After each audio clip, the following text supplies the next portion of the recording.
Speaker, I present the budget for 25-26. This budget continues our government's efforts to A. Accelerate growth, B. Secure inclusive development, C. Invigorate private sector investments, D. Uplift household sentiments, and E. Enhance spending power of India's rising middle class. Together, we embark on a journey to unlock our nation's tremendous potential for greater prosperity and global positioning under the leadership of Honorable Prime Minister Shri Narendra Modi. As we complete the first quarter of the 21st century, continuing geopolitical headwinds suggest lower global economic growth over the medium term. However, our aspiration for a Vikasit Bharat inspires us, and the transformative work we have done during our government's first 2 terms guides us to march forward resolutely. Our economy is the fastest growing among all major economies. Our development track record for the past 10 years and structural reforms have drawn global attention. Confidence in India's capability and potential has only grown in this period. We see the next 5 years as a unique opportunity to realize Sabka Vikas, stimulating balanced growth of all regions. The great Telugu poet and playwright Gurujada Apparao had said, "Deshamante matti kadoy, deshamante manushuloy," meaning a country is not just its soil, a country is its people. In line with this, for us, Vikasit Bharat encompasses zero poverty, 100% quality good school education, access to high quality, affordable and comprehensive health care, 100% skilled labor with meaningful employment, 70% women in economic activities, and farmers making our country the food basket of the world.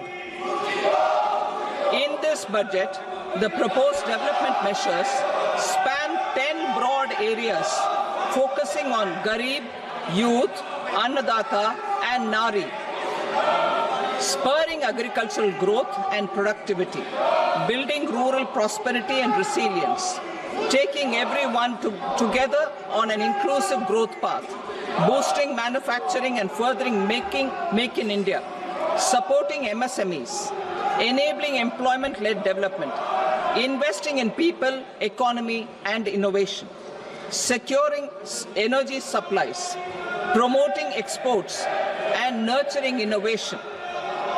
For this journey of development, our 4 powerful engines are agriculture, MSME, investments, and exports.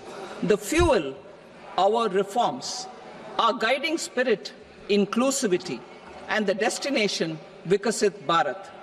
This budget aims to initiate transformative reforms across 6 domains. During the first 5 years, these will augment our growth potential and global competitiveness. The domains are taxation, power sector, urban development, mining, financial sector, and regulatory reforms. Agriculture as the first engine. Now I move to specific proposals, beginning with agriculture as the first engine.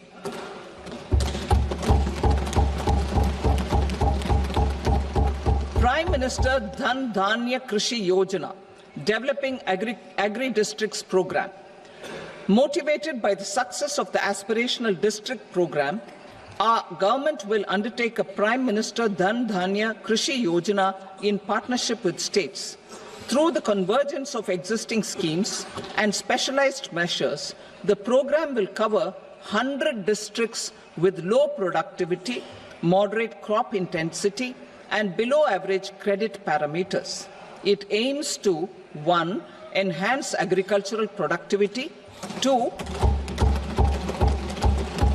Adopt crop diversification and sustainable agricultural practices, 3. Augment post-harvest storage at the panchayat and block level. 4. Improve irrigation facilities. And 5. Facilitate availability of long-term and short-term credit.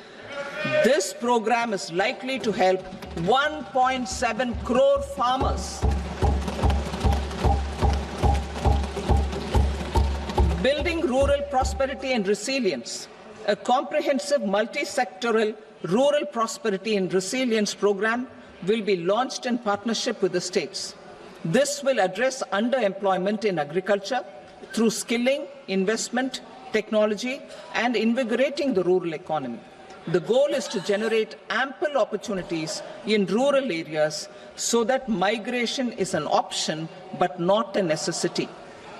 The program will focus on rural women, young farmers, rural youth, marginal and small farmers, and landless families. The details are in Annexure A. Domestic best practices will be incorporated, and appropriate technical and financial assistance will be sought from multilateral development banks. In Phase 1, 100 developing agri-districts will be covered. Atmanirbharta in pulses. Our government is implementing the National Mission for Edible Oilseed for achieving Atmanirbharta in edible oils. Our farmers have the capability to grow enough for our needs and more. 10 years ago, we made concerted efforts and succeeded in achieving near self-sufficiency in pulses.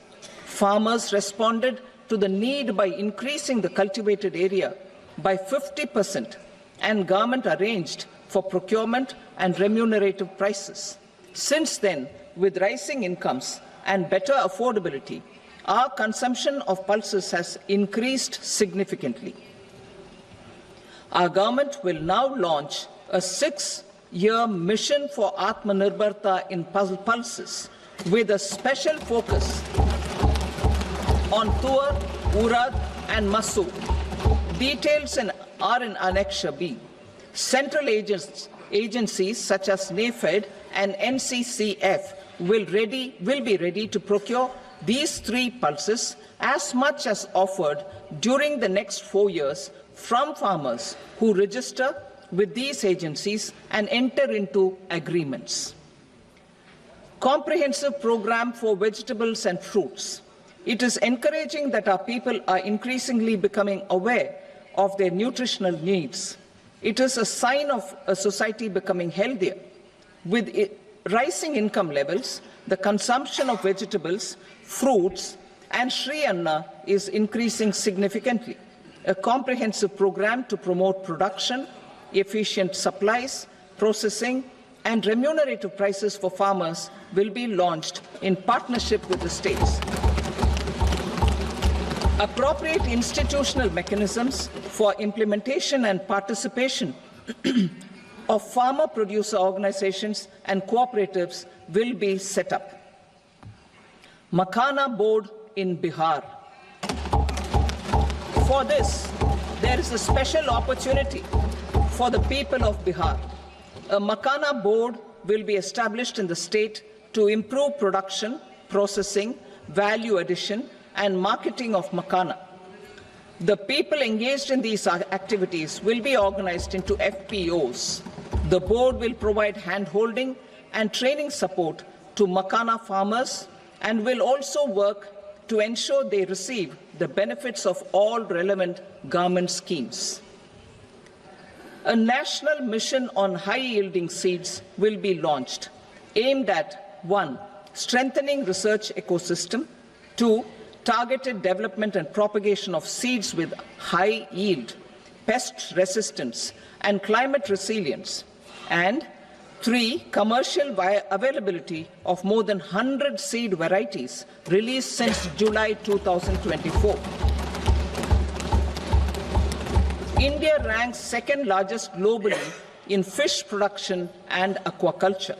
Seafood exports are valued at 60,000 crore rupees. To unlock the untapped potential of the marine sector, our government will bring in an enabling framework for sustainable harnessing of fisheries from Indian exclusive economic zone and high seas, with a special focus on the Andaman and Nicobar and Lakshadweep islands. For the benefit of lakhs of cotton growing farmers, I am pleased to announce a mission for cotton productivity. This 5-year mission will facilitate significant improvements in productivity and sustainability of cotton farming and promote extra long staple cotton varieties. The best of science and technology support will be provided to farmers. Aligned with our integrated 5F vision for the textile sector, this will help in increasing incomes of the farmers and ensure a steady supply of quality cotton for rejuvenating India's traditional textile sector. Kisan credit cards facilitate short-term loans for 7.7 crore farmers, fishermen, and dairy farmers. The loan limit under modified interest subvention scheme will be enhanced from 3 lakh rupees to 5 lakh rupees for loans taken through the KCC. For Atmanirbharta in urea production, our government had reopened 3 dormant urea plants in the eastern region. To further augment urea supply, a plant with annual capacity of 12.7 lakh metric tons will be set up at Namrup in Assam.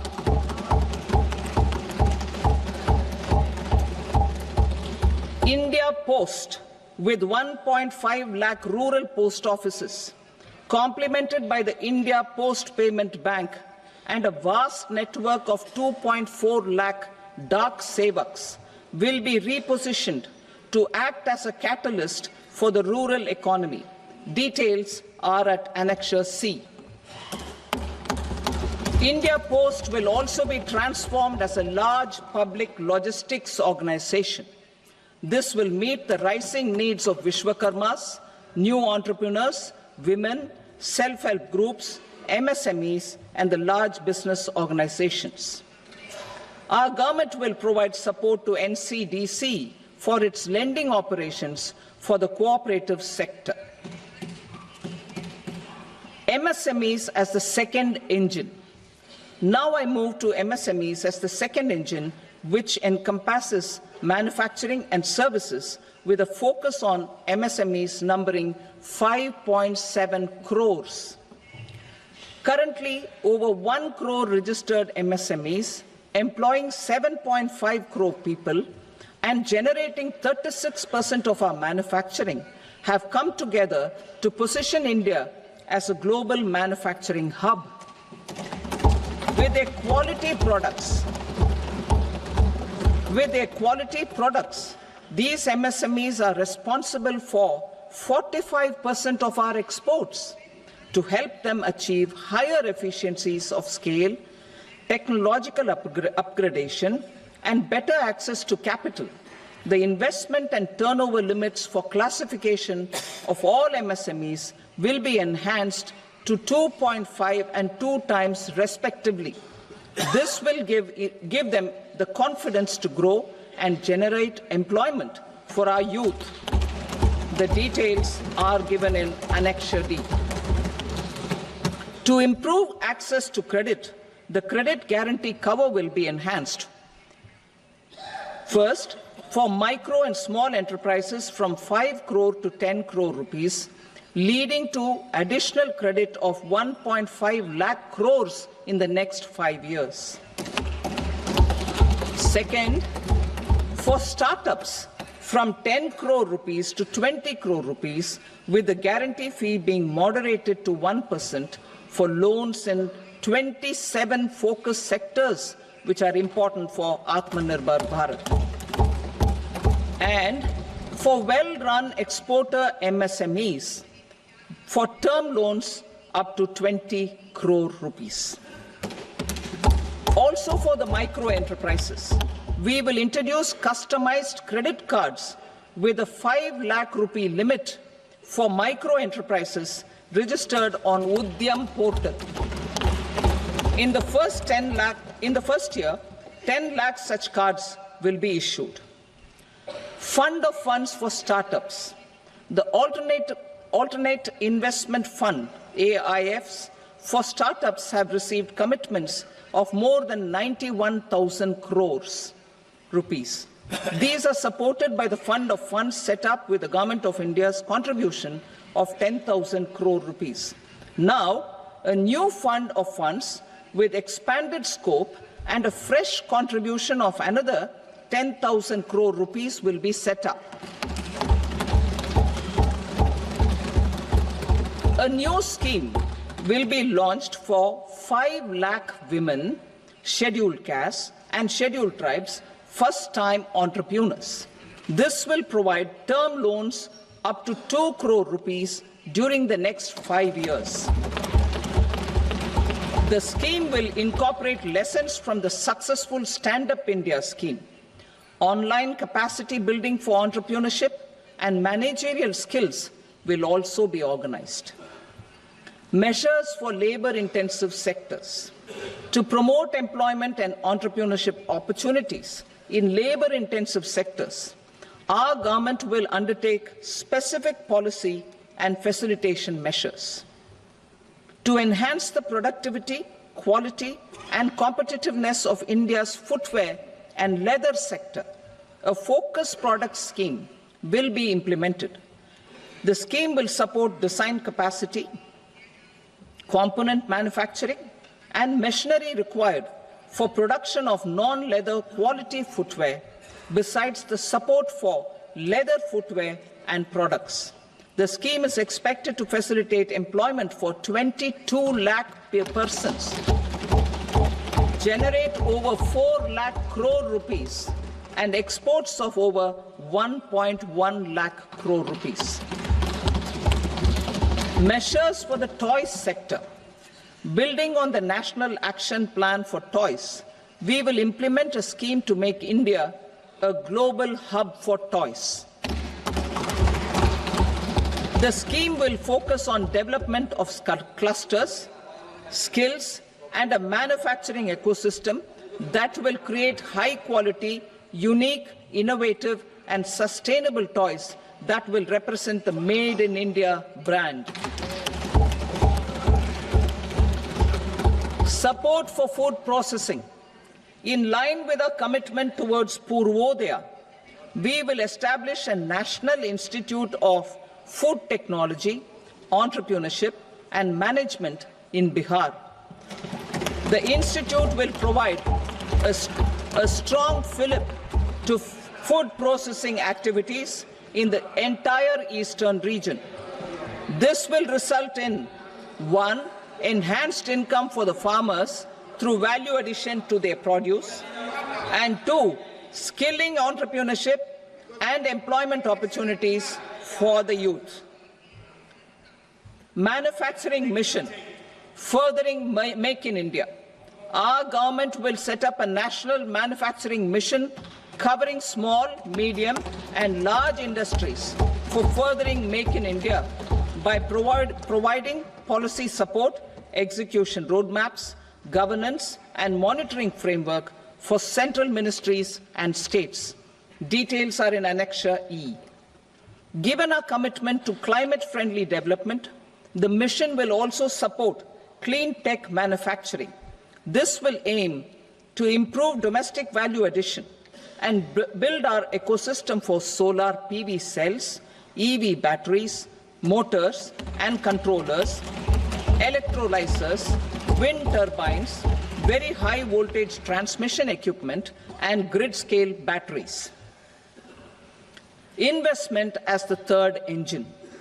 Now I move to investment as the third engine, which encompasses investing in people, investing in the economy, and investing in innovation.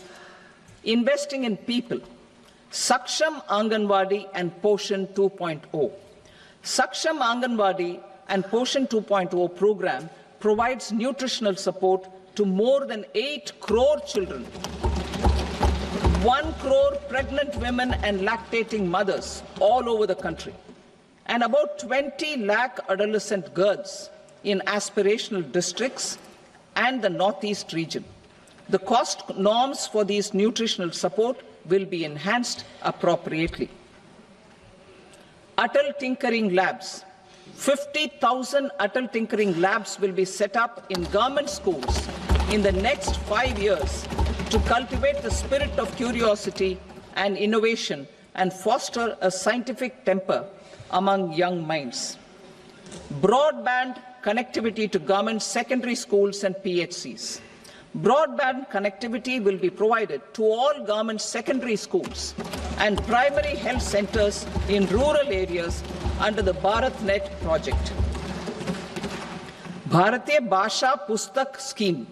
We propose to implement a Bharatiya Bhasha Pustak scheme to provide digital form Indian language books for schools and for higher education. This aims to help students understand their subjects better and in their language. National Centers of Excellence for Skilling.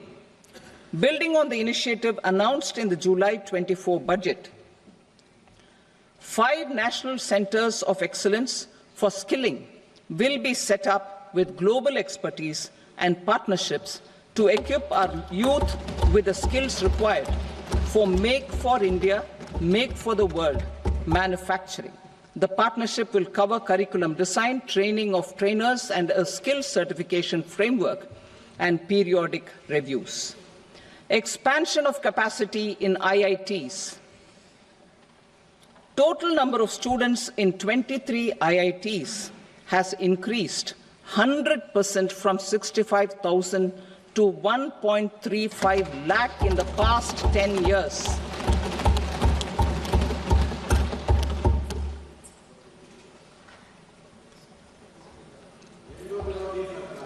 Additional infrastructure will be created in the 5 IITs started after 2014 to facilitate education for 6,500 more students. Hostel and other infrastructure capacity at IIT Patna will also be expanded.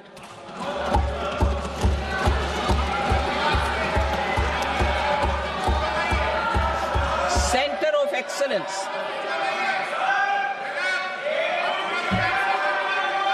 Center of Excellence in AI for Education.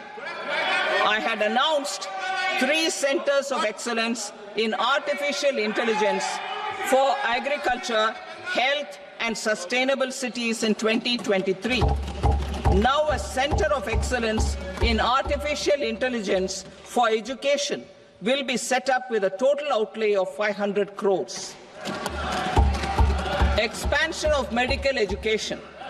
Our government has added almost 1.1 lakh undergraduate and postgraduate medical education seats in 10 years, an increase of 130%. In the next year, 10,000 additional seats will be added in medical colleges and hospitals towards the goal of adding 75,000 seats in the next 5 years.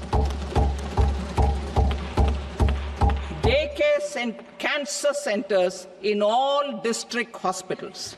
Our government will facilitate setting up of daycare cancer centers in all district hospitals in the next 3 years. 200 centers will be established in 25-26 itself. Strengthening urban livelihoods. Our government has been giving priority to assisting urban poor and vulnerable groups. A scheme for socio-economic upliftment of urban workers will be implemented to help them improve their incomes, have sustainable livelihoods, and a better quality of life. PM Swanidhi scheme has benefited more than 68 lakh street vendors, giving them respite from high-interest informal sector loans. Building on this success, the scheme will be revamped with enhanced loans from banks, UPI-linked credit cards with 30,000 rupees limit, and capacity building support. Social Security scheme for welfare of online platform workers. Gig workers of online platforms provide great dynamism to the new age services economy. Recognizing their contribution, our government will arrange for their identity cards and registration on the e-Shram portal. They will be provided health care under PM Jan Arogya Yojana. This measure is likely to assist nearly 1 crore gig workers.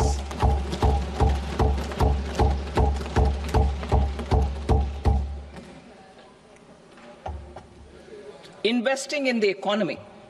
Public-private partnership in infrastructure. Each infrastructure-related ministry will come up with a 3-year pipeline of projects that can be implemented in PPP mode.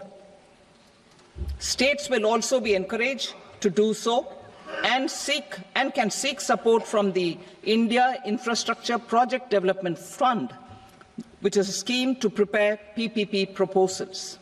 Support to states for infrastructure. An outlay of 1.5 lakh crore is proposed for the 50-year interest-free loans to states for capital expenditure and incentives for reforms. Building on the success of the first asset monetization plan announced in 2021, the second plan for 2025 to 30 will be launched to plow back capital of 10 lakh crore in new projects. Regulatory and fiscal measures will be fine-tuned to support the plan. Jal Jeevan Mission. Since 2019, 15 crore households representing 80% of India's rural population have been provided access to portable tap water connections. To achieve 100% coverage, I am pleased to announce the extension of this mission until 2028 with an enhanced total outlay. The mission's focus will be on the quality of infrastructure and O&M of rural piped water supply schemes through Jan Bhagidari. A separate MOU or separate MOUs will be signed with the states and union territories to ensure sustainability and citizen-centric water services delivery. Urban sector reforms. Building on the July budget proposals, urban sector reforms related to governance, municipal services, urban land and planning will be incentivized. Urban Challenge Fund. The government will set up an urban challenge fund of 1 lakh crore rupees to implement the proposals for cities as growth hubs, creative redevelopment of cities, and for water and sanitation purposes announced in the July budget. This fund will finance up to 25% of the cost of bankable projects, with a stipulation that at least 50% of the cost is funded from bonds, bank loans, and PPPs. An allocation of 10,000 crore is proposed in 2025-26. Power sector reforms. We will incentivize electricity distribution reforms and augmentation of intra-state transmission capacity by states. This will improve financial health and capacity of electricity companies. Additional borrowing of 0.5% of GSDP will be allowed to states contingent on these reforms. Nuclear energy mission for Vikasit Bharat. Development of at least 100 gigawatt of nuclear energy by 2047 is essential for our energy transition efforts. For an active partnership with the private sector towards this goal, amendments to the Atomic Energy Act and the Civil Liability for Nuclear Damage Act will be taken up. A nuclear energy mission for research and development of small modular reactors with an outlay of 20,000 crore will be set up. At least 5 indigenously developed small modular reactors will be operationalized by 2033. Shipbuilding. The shipbuilding financial assistance policy will be revamped to address cost disadvantages. This will also include credit notes for shipbreaking in Indian yards to promote the circular economy. Large ships above a specified size will be included in the infrastructure harmonized master list. Shipbuilding clusters will be facilitated to increase the range, categories and capacity of ships. This will include additional infrastructure, facilities, skilling and technology to develop the entire ecosystem. Maritime Development Fund. For long-term financing for the maritime industry, a Maritime Development Fund with a corpus of 25,000 crore rupees will be set up. This will be for distributed support and promoting competition. This will have up to 49% contribution by the government, and the balance will be mobilized from ports and from private sector. Udaan regional connectivity schemes.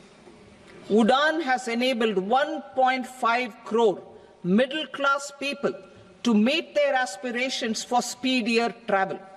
The scheme has connected 88 airports, and operationalized 619 routes.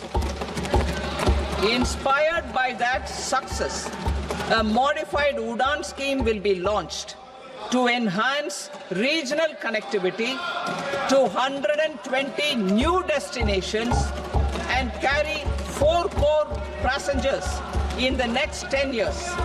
4 crore additional passengers in the next 10 years. The scheme will also support helipads and smaller airports in hilly, aspirational and northeast regional districts. Greenfield airports will be facilitated in Bihar to meet the future needs of the state. These will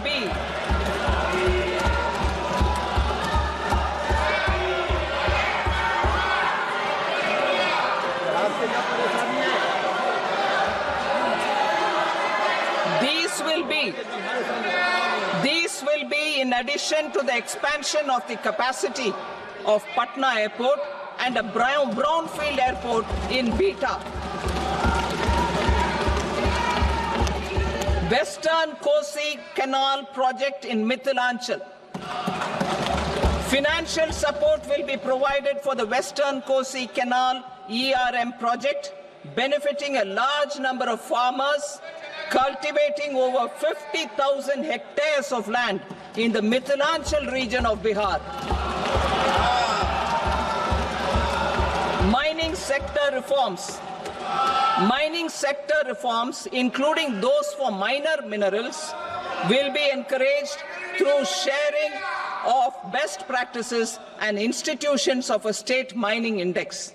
A policy for recovery of critical minerals from tailings will be brought out. Under the special window for affordable and mid-income housing, SWAMI, 50,000 dwelling units in stressed housing projects have been completed and keys handed over to home buyers. Another 40,000 units will be completed in 2025, further helping middle-class families who are paying EMIs on loans taken for apartments while also paying rent for their current dwellings. Building on this success, SWAMI Fund 2 will be established as a blended finance facility with contribution from the government, banks and private investors. This fund of 15,000 crore rupees will aim for expeditious completion of another 1 lakh units. PM Gati Shakti data for private sector. For furthering PPPs and assisting the private sector in project planning, access to relevant data and maps from the PM Gati Shakti portal will be provided. Tourism for employment-led growth. Top 50 tourist destination sites in the country will be developed in partnership with states through a challenge mode. Land for building key infrastructure will have to be provided by the states. Hotels in these destinations will be included in the infrastructure harmonized list. The following measures will be taken for facilitating employment-led growth. Organizing intensive skill development programs for our youth, including in institutes of hospitality management. Providing mudra loans for homestays. Improving ease of travel and connectivity to tourist destinations. Providing performance-linked incentives to states for effective destination management, including tourist amenities, cleanliness, and marketing efforts. And introducing streamlined e-visa facilities along with visa fee waivers for certain tourist groups. Continuing with the emphasis on places of spiritual and religious significance, in the July budget, there will be a special focus on destinations related to the life and times of Lord Buddha. Medical tourism and heal in India. Medical tourism and heal in India will be promoted in partnership with the private sector, along with capacity building and easier visa norms. Investing in innovation. To implement private sector-driven research, development and innovation initiatives announced in the July budget, I am now allocating 20,000 crore rupees for this purpose. A deep tech fund of funds will also be explored to catalyze the next generation startups as a part of this initiative. In the next 5 years, under the PM Research Fellowship Scheme, we will provide 10,000 fellowships for technological research in IITs and IISc with enhanced financial support. The second gene bank with 10 lakh germ plasm lines will be set up for future food and nutritional security. This will provide conservation support to both public and private sectors for genetic resources. We will start a national geospatial mission to develop foundational geospatial infrastructure and data.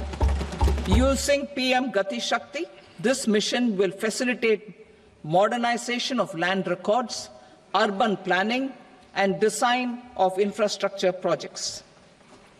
A Gyan Bharatam mission for survey, documentation, and conservation of our manuscript heritage with academic institutions, museums, libraries, and private collectors will be undertaken to cover more than 1 crore manuscripts. We will set up a national digital repository of Indian knowledge systems for knowledge sharing. Now I move to exports as the fourth engine. We will set up an export promotion mission with sectoral and ministerial targets driven jointly by the Ministries of Commerce, MSME, and Finance. It will facilitate easy access to export credit, cross-border factoring support, support to MSMEs to tackle non-tariff measures in overseas markets. A digital public infrastructure, Bharat Trade Net, for international trade will be set up as a unified platform for trade documentation and financing solutions. This will complement the Unified Logistics Interface platform. The BTN will be aligned with international practices.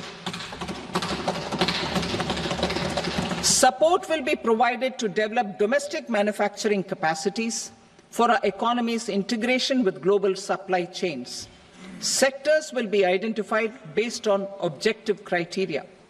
Facilitation groups with participation of senior officers and industry representatives will be formed for select products and supply chains. Through this, there are huge opportunities related to Industry 4.0, which needs high skills and talent. Our youth have both.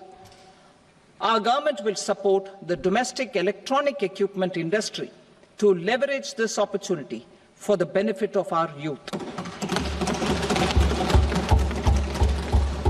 A national framework will be formulated as guidance to states for promoting global capability centers in emerging Tier 2 cities.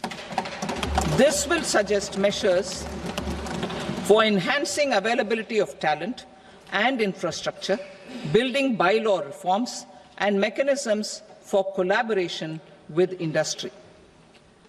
Our government will facilitate upgradation of infrastructure and warehousing for air cargo, including high-value perishable horticultural produce. Cargo screening and customs protocol will be streamlined and made user-friendly. Reforms as the fuel. Over the past 10 years, our government has implemented several reforms for convenience of taxpayers, such as faceless assessment, 2, taxpayer charter, 3, faster returns, 4, almost 99% returns being on self-assessment, and 5, Vivad Se Vishwas scheme.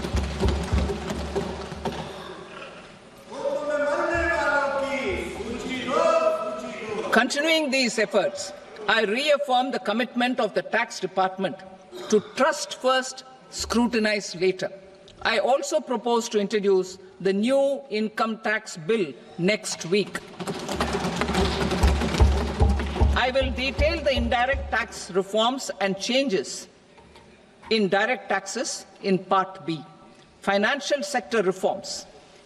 The FDI limit for the insurance sector will be raised from 74 to 100%.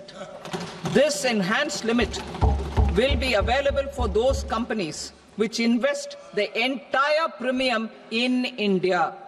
The current guardrails and conditionalities associated with foreign investment will be reviewed and simplified.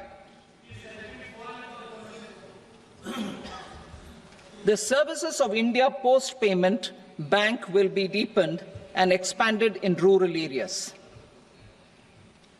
NABFID will set up a partial credit enhancement facility for corporate bonds for infrastructure.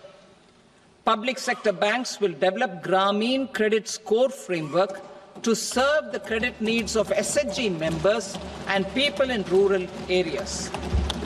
A forum for regulatory coordination and development of pension products will be set up.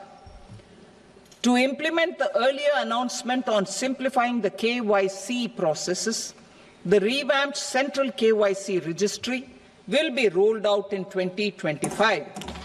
We will also implement a streamlined system for periodic updating. Requirements and procedures for speedy approval of company mergers will be rationalized. The scope for fast-track mergers will also be widened and the process made simpler. As proposed in the interim budget, we signed bilateral investment treaties with 2 countries in 2024 to encourage sustained foreign investment, and in the spirit of First Develop India, the current model BIT will be revamped and made more investor-friendly. In the last 10 years, in several aspects, including financial and non-financial, our government has demonstrated a steadfast commitment to ease of doing business. We are determined to ensure that our regulations must keep up with technological innovations and global policy developments. A light-touch regulatory framework based on principles and trust will unleash productivity and employment. Through this framework, we will update regulations that were made under old laws. To develop this modern, flexible, people-friendly and trust-based regulatory framework appropriate for the 21st century, I propose 4 specific measures. A high-level committee for regulatory reforms will be set up for a review of all non-financial sector regulations, certifications, licenses and permissions. The committee will be expected to make recommendations within a year.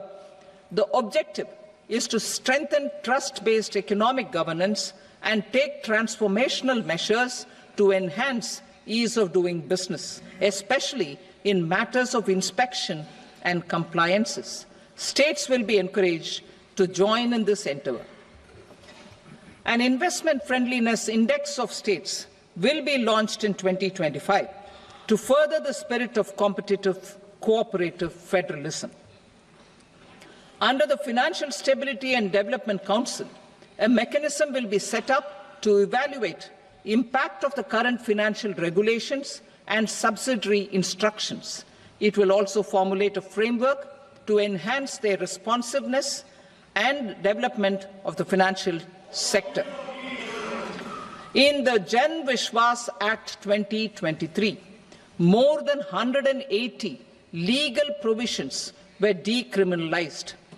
Our government will now bring up the Jan Vishwas Bill 2.0 to decriminalize more than 100 provisions in various laws. I now move to fiscal policy. In the July budget, I had committed to staying the course for fiscal consolidation.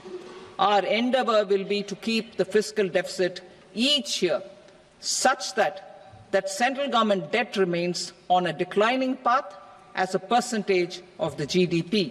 The roadmap for the next 6 years has been detailed in the FRBM statement. Revised estimates for 2024-25.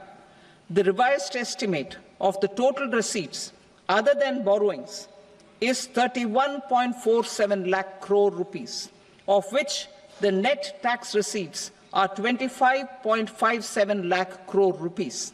The revised estimate of the total expenditure is 47.16 lakh crore rupees, of which the capital expenditure is about 10.18 lakh crore rupees. The revised estimate of the fiscal deficit is 4.8% of the GDP. Budget estimates for 25-26. Coming to 25-26, the total receipts other than borrowings and total expenditure are estimated at 34.96 lakh crore rupees and 50.65 lakh crore rupees respectively. The net tax receipts are estimated at 28.37 lakh crore rupees. The fiscal deficit is estimated to be 4.4% of GDP. To finance the fiscal deficit, the net market borrowings from dated securities are estimated at 11.54 lakh crore. The balance financing is expected to come from small savings and other sources. The gross market borrowings are estimated at 14.82 lakh crore rupees. I will now move to Part B. Indirect taxes. My proposals relating to customs aim to rationalize tariff structure and address duty inversion. These will also support domestic manufacturing and value addition, promote exports, facilitate trade, and provide relief to common people. Rationalization of customs tariff structure for industrial goods. As a part of comprehensive review of customs rate structure announced in July 2024 budget, I propose to 1. Remove 7 tariff rates. This is over and above the 7 tariff rates removed in 23-24 budget. After this, there will be only 8 remaining tariff rates, including 0 rate. 2. Apply appropriate cess to broadly maintain effective duty incidence except on a few items where such incidents will reduce marginally. 3. Levy not more than one cess or surcharge. Therefore, I propose to exempt social welfare surcharge on 82 tariff lines that are subject to a cess. I shall now take up sector-specific proposals. To provide relief to patients, particularly those suffering from cancer, rare diseases, and other severe chronic diseases, I propose to add 36 life-saving drugs and medicines to the list of medicines fully exempted from basic custom duty.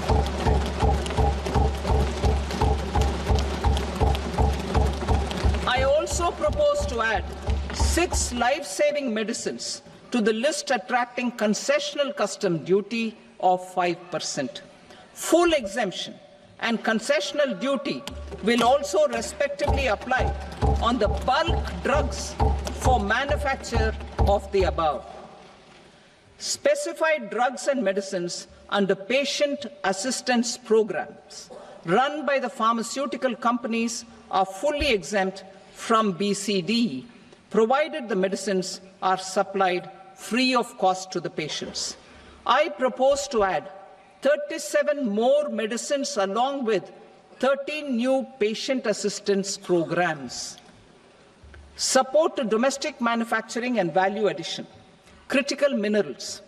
In the July 2024 budget, I had fully exempted BCD on 25 critical minerals that are not domestically available.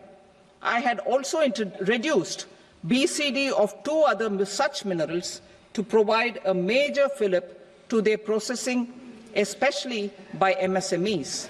Now, I propose to fully exempt cobalt powder and waste, the scrap of lithium-ion battery, lead, zinc, and 12 more critical minerals. This will help secure their availability for manufacturing in India and promote more jobs for our youth. To promote domestic production of technical textile products such as agro-textiles, medical textiles, and geotextiles at competitive prices, I propose to add 2 more types of shuttle-less looms to the list of fully exempted textile machinery. I also propose to revise the BCD rate on knitted fabrics covered by 9 tariff lines from 10 or 20 to 20% or 115 rupees per kg, whichever is higher. Electronic goods.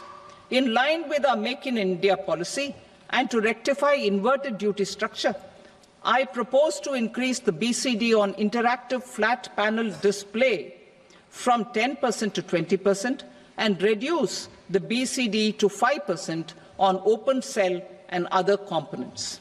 In 23-24 budget, for the manufacture of open cells of LCD, LED TVs, I had reduced the BCD on parts of open cells from 5% to 2.5%.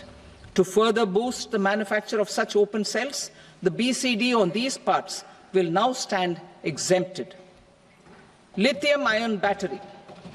To the list of exempted capital goods, I propose to add 35 additional capital goods for EV battery manufacturing and 28 additional capital goods for mobile phone battery manufacturing. This will boost domestic manufacture of lithium-ion batteries, both for mobile phones and for electric vehicles. Shipping sector. Considering that shipbuilding has a long gestation period, I propose to continue the exemption of BCD on raw materials, components, consumables, or parts for the manufacture of ships for another 10 years.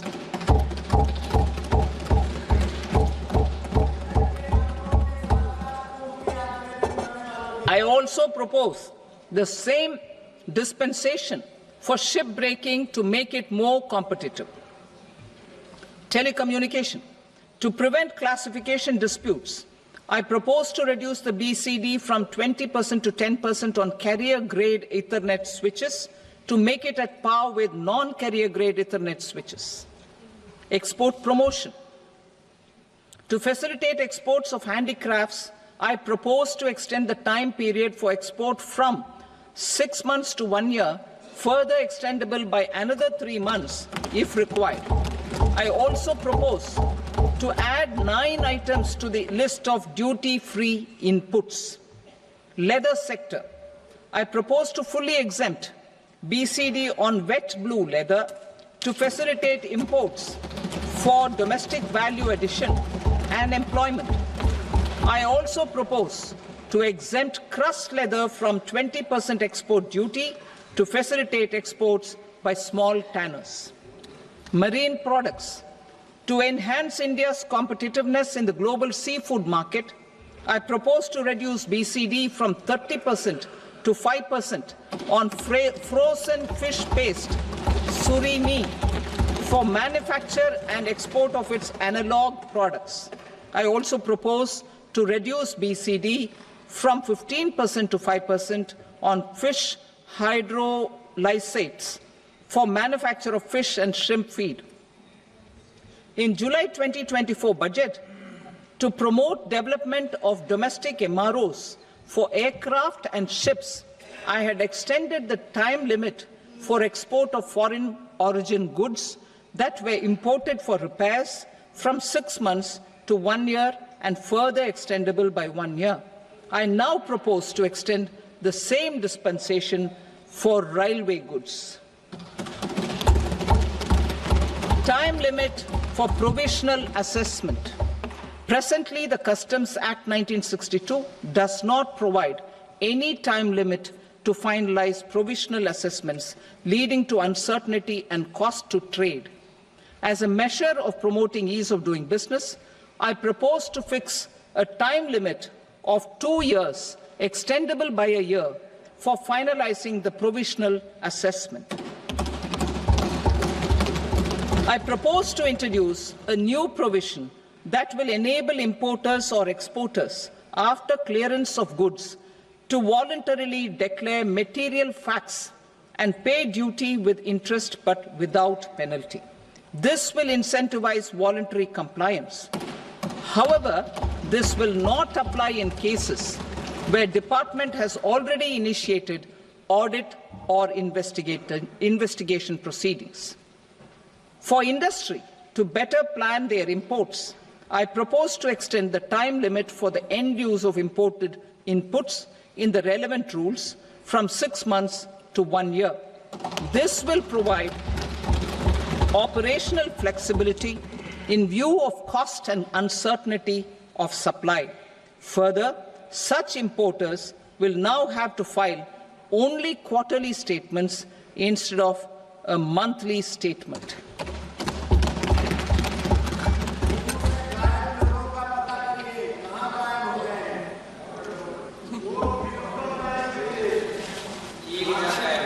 I now come to my direct tax proposals.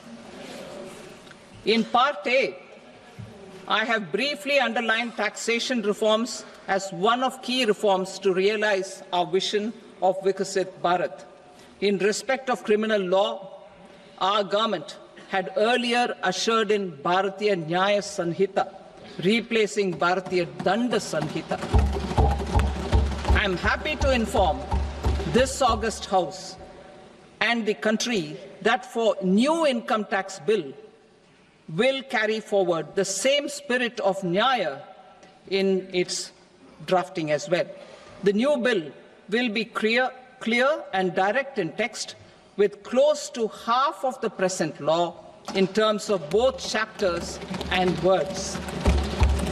It will be simple to understand for taxpayers and tax administrators, leading to tax certainty and reduced litigation. Reforms, however, are not a destination. They are means to achieve good governance for our people and economy. Providing good governance primarily involves being responsive. The Tirukural captures this in verse 542, which reads, "Vaanokki vaazhum ulagallam, mannavan kol nokki vaazhum kudi," meaning, just as the living beings live expecting rains, Citizens live expecting good governance. Our government is committed to keeping an ear to the ground and a finger on the pulse and responding while balancing our national building efforts.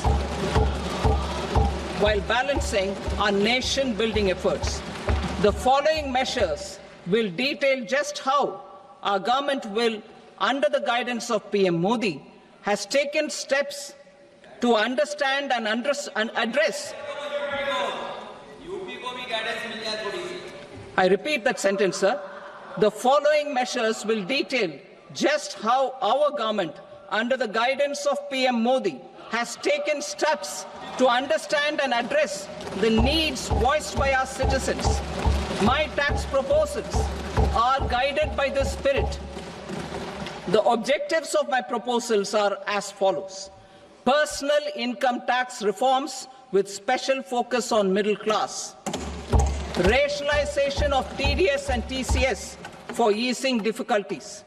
Encouraging voluntary compliance. Reducing compliance burden.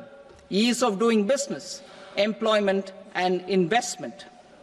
I will come to my proposal on personal income tax towards the end. TDS and TCS, rationalization for easing difficulties. I propose to rationalize tax deduction at source, TDS, by reducing the number of rates and thresholds above which TDS is deducted.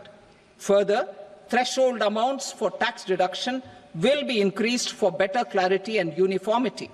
The limit for tax deduction on interest for senior citizens is being doubled from the present 50,000 rupees to 1 lakh rupees.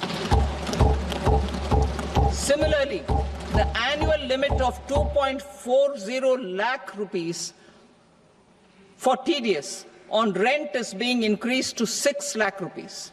This will reduce the number of transactions liable to TDS, thus benefiting small taxpayers receiving small payments. The threshold to collect tax at source, the TCS, on remittances under RBI's liberalized remittance scheme, the LRS, is proposed to be increased from 7 lakh to 10 lakhs. I also propose to remove TCS on remittances for education purposes, where such remittances is out of a loan taken from a specified financial institution. Both TDS and TCS are being applied on any transaction related to sale of goods. To prevent such compliance difficulties, I propose to omit the TCS. I also propose that the provisions of the higher TDS deduction will now apply only in non-PAN cases. In July 2024, the delay for payment of TDS up to the due date of filing statement was decriminalized. I propose to provide the same relaxation to TCS provisions as well. The government under the leadership of Prime Minister Modi believes in Sabka Saath, Sabka Vikas, Sabka Vishwas and Sabka Prayas. In line with this, we brought in updated return facility in 2022 for voluntary compliance by taxpayers who had omitted to report their correct income. Our trust in taxpayers was proved right. Nearly 90 lakh taxpayers voluntarily updated their incomes by paying additional tax. Taking this trust further, I now propose to extend the time limit to file updated returns for any assessment year from the current limit of 2 years to 4 years.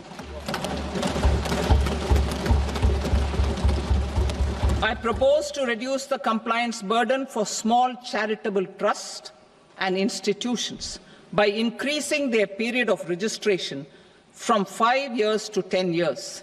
It is also proposed that disproportionate consequences do not arise for minor defaults such as incomplete applications filed by charitable entities. Presently, taxpayers can claim the annual value of self-occupied properties as nil only on the fulfillment of certain conditions. Considering the difficulties faced by taxpayers, it is proposed to allow the benefit of 2 such self-occupied properties without any condition. To streamline the process of transfer pricing and to provide an alternative to yearly examination, I propose to introduce a scheme for determining arm's length price of international transaction for a block period of 3 years. This will be in line with global best practices. With a view to reduce litigation and provide certainty in international taxation, the scope of safe harbor rules is being expanded. A number of senior and very senior citizens have very old national savings scheme accounts. As interest is no longer payable on such accounts, I propose to exempt withdrawals made from NSS by individuals on or after 29th August 2024. I am also proposing to allow similar treatment to NPS Vatsalya accounts as is available to normal NPS accounts subject to overall limits. In my speech in July 2024, I had promised that all processes, including giving effect to appellate orders, shall be digitalized and made paperless over the next 2 years. So I'm happy to announce that digitalization is being made operational now. In July 2024, we brought in the Vivad Se Vishwas scheme to resolve income tax disputes pending in appeal. The scheme has received a great response, with nearly 33,000 taxpayers having availed of the scheme to settle their disputes. I have a few proposals to promote investment and employment. It is proposed to provide a presumptive taxation regime for non-residents who provide services to a resident company that is establishing or operating an electronics manufacturing facility. I further propose to introduce a safe harbor for tax certainty for non-residents who store components for supply to specified electronics manufacturing units. Presently, the tonnage tax scheme is available only to sea-going ships. The benefits of existing tonnage tax scheme are proposed to be extended to inland vessels registered under the Indian Vessels Act 2021 to promote inland water transport in the country. Extension for incorporation of startups. We continue to support the Indian startup ecosystem. I propose to extend the period of incorporation by 5 years to allow the benefit available to startups which are incorporated before 1/4/2030. In order to attract and promote additional activities in the IFSC, I am inter alia proposing specific benefits to ship leasing units, insurance offices, and treasury centers of global companies which are set up in IFSC. Further, to claim benefits, the cut-off date for commencement in IFSC has also been extended by 5 years to 31/3/2030. Category 1 and Category 2 AIFs are undertaking investments in infrastructure and other such sectors. I propose to provide certainty of taxation to these entities on the gains from securities, to promote funding from sovereign wealth funds and pension funds to the infrastructure sector. I propose to extend the date of making an investment by 5 more years up to 31st March 2030.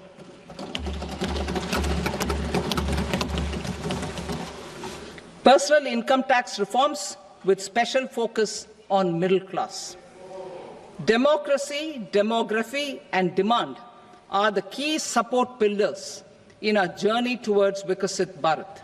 The middle class provides strength for India's growth.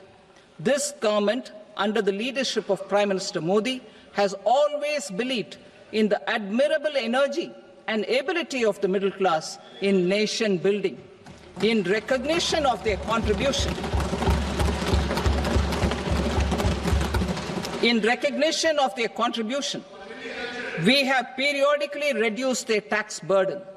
Right after 2014, the nil tax slab was raised to 2.5 lakhs of rupees, which was further raised to 5 lakh rupees in 2019 and to 7 lakh rupees in 2023.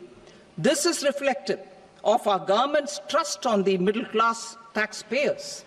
I am now happy to announce that there will be no income tax payable up to income of 12 lakh rupees.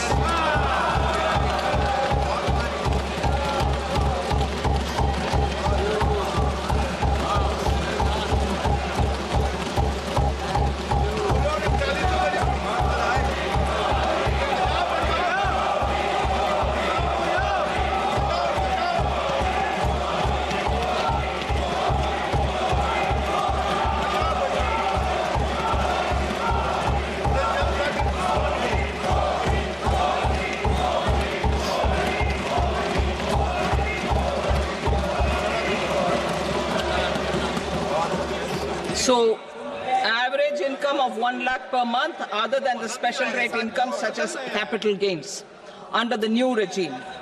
This limit will be 12.75 lakh for salaried taxpayers due to the standard deduction of 75,000.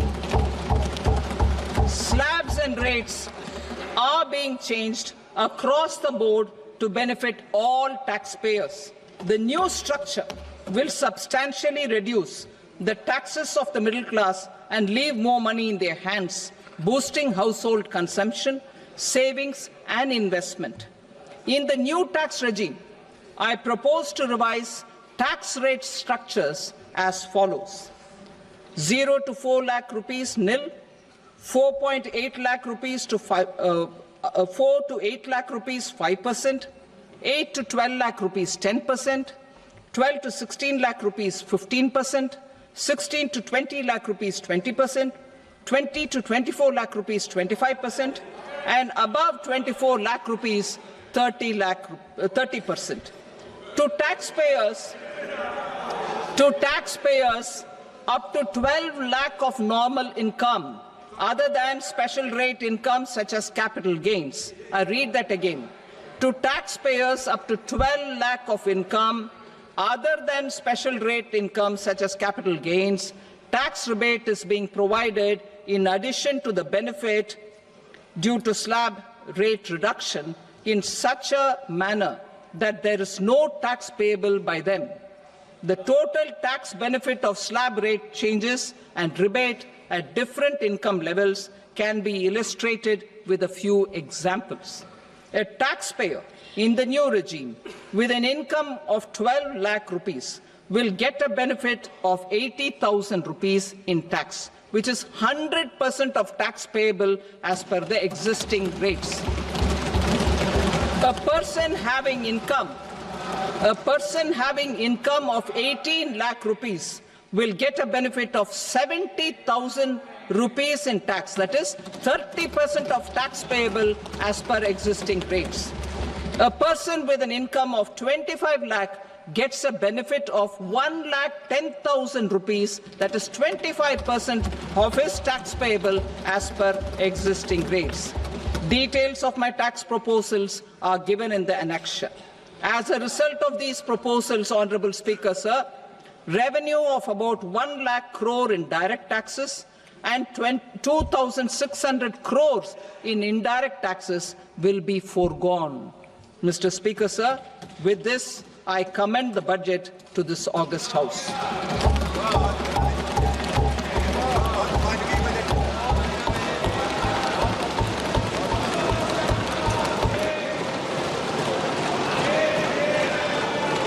Item number 2, Srimati Nirmala Sitharaman.